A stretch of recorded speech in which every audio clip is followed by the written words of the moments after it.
جماعت ہشتم، آج ہم سبق حضرت عمر بن عبدالعزیز رحمۃ اللہ علیہ کی پڑھائی کریں گے۔ اس کے خاص الفاظ ہیں: عبرت، ہوس پرستی، تشبیہ، بیت، صیغہ راز، ملوکیت، آفرین، تقویٰ، بیت المال، جزیہ، ترویج، دار فانی۔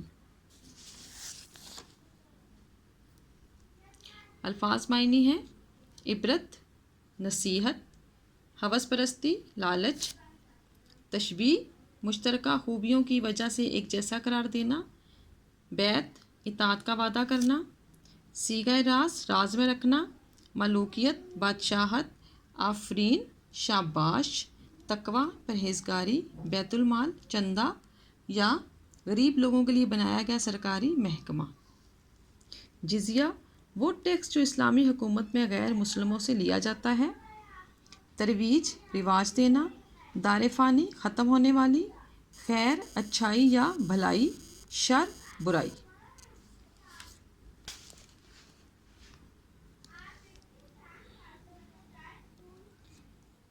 سبق کی پڑھائی کریں گے۔ مصنف کہتے ہیں کہ یہ دنیا خیر و شر کی لاتعداد مثالوں سے بھری پڑی ہے۔ اس میں کوئی شک نہیں کہ دنیا میں خیر کی بھی متعدد مثالیں موجود ہیں اور شر کی مثالوں کی تعداد بھی کسی طور کم نہیں ہے۔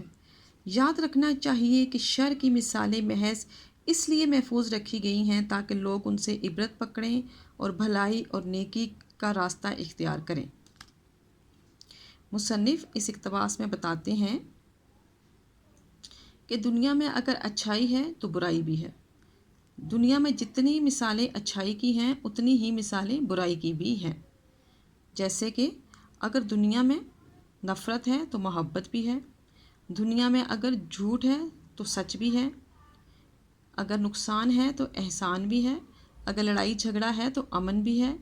ٹھیک ہے، مصنف آپ کو سمجھانا چاہتے ہیں کہ دنیا میں برائی کی مثالیں اس لیے رکھی جاتی ہیں تاکہ لوگ ان سے سبق حاصل کریں، ان سے نصیحت حاصل کریں اور نیکی کے اور اچھائی کا راستہ اختیار کریں، نیکی اور اچھائی کے کام کریں۔